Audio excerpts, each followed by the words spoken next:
नमस्कार. आजच्या या खास आणि अत्यंत रंजक विश्लेषणात तुमचं स्वागत आहे.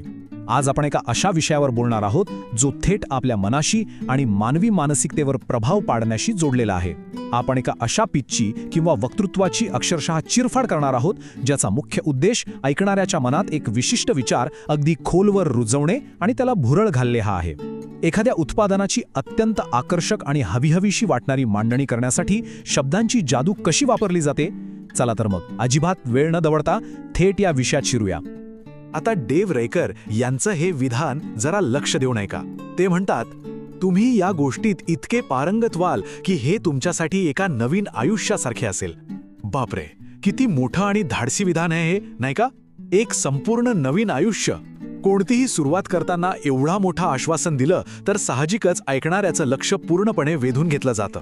हे वाक्य सुरुवातीलाच आपल्याला सांगून टाकतं की आपण ज्या संवादाचं विश्लेषण करत आहोत त्याचं अंतिम उद्दिष्ट किती महत्वाकांक्षी आहे. तर या विश्लेषणाच्या पहिल्या भागाकडे वळूया, संदर्भाची मांडणी. इथे आपण पाहणार आहोत की वक्ता सुरुवातीलाच ऐकणाऱ्यांशी संवाद कसा साधतो आणि पार्श्वभूमी कशी तयार करतो. इथे लक्षात घेण्यासारखी सर्वात महत्त्वाची गोष्ट म्हणजे वक्ता सुरुवातीलाच काहीतरी अगदीच नवीन आणि अनोळखी सांगायला सुरुवात करत नाही. त्याऐवजी तो काय करतो, तो श्रोत्यांच्या आधीच्या अनुभवांना आणि त्यांच्याकडे आधीपासून असलेल्या माहितीला दुजोरा देतो. डेव्ह रेकर हे स्पीड सिलेक्शनच्या जुन्या उत्पादनांचा संदर्भ देऊन ऐकणाऱ्यांशी एका क्षणात जवळीक साधतात. जेव्हा असं केलं जातं ना, तेव्हा ऐकणाऱ्याला साहजिकच वाटतं की अरेच्या, हा माणूस मला आणि माझ्या आत्तापर्यंतच्या प्रवासाला अगदी अचूक समजून घेतोय. आणि तुम्हाला माहितीये, पुढच्या संवादासाठी हा विश्वास कमवणं अत्यंत गरजेचं असतं. आणि तो केवळ वरवर बोलून थांबत नाही, तो चक्क एकापाठोपाठ एक यादीच देतो.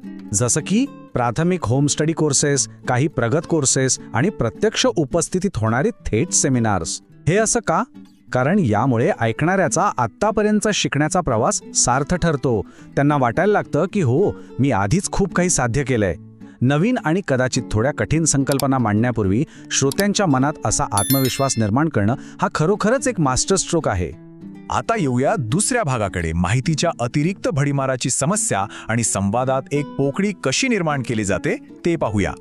आता ही तुलना जरा नीट पहा, अतिशय रंजक आहे ही. एका बाजूला वक्ता अगदी प्रामाणिकपणे मान्य करतो की आजकाल या एका विस्तीर्ण विषयावर प्रचंड माहिती सर्वत्र उपलब्ध आहे, म्हणजे बाजारपेठ माहितीने पूर्णपणे भरलेली आहे, हे तो लपवत नाही. पण लगेचच दुसऱ्या बाजूला तो एक अतिशय वेगळा आणि अचूक मुद्दा मांडतो की तरीही काही लोकांना आणखी माहिती हवी असते किंवा त्यांना अधिक सखोल ज्ञानाची गरज भासते. हा विचार करा, किती हुशार मानसिक दृष्टिकोन आहे हा. बाजारपेठेत आधीच खूप माहिती असली तरीही लोकांच्या मनात कुठेतरी असलेल्या एका असमाधानाला तो अचूक हेरतो.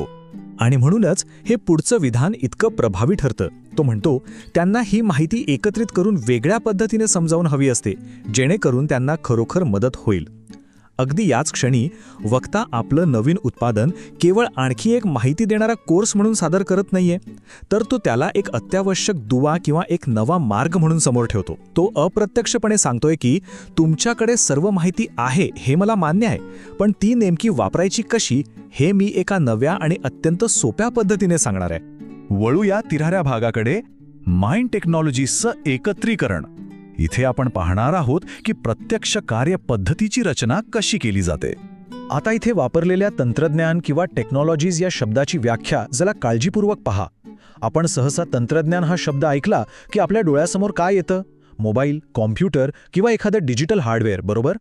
पण इथे बघा, तोच शब्द मानवी मनाच्या गुंतागुंतीच्या रचना, इतरांवर प्रभाव पाडण्याची प्रगत तंत्रे आणि मानवी वर्तणुकीशी संबंधित प्रणालींसाठी अत्यंत खुबीने वापरला गेलाय. यामुळे होतं काय, तर लोकांची मनधरणी करण्याच्या या प्रक्रियेला एक अत्यंत वैज्ञानिक, आधुनिक आणि शिस्तबद्ध असं स्वरूप प्राप्त होतं, जे ऐकायला खूपच प्रभावी आणि विश्वासार्ह वाटतं. आता हे सगळं ज्ञान एकत्र कसं केलं जातं ते पाहूया. इथे वक्ता स्वतःला एक तज्ज्ञ आणि मार्गदर्शक म्हणून अगदी भक्कमपणे प्रस्थापित करतो.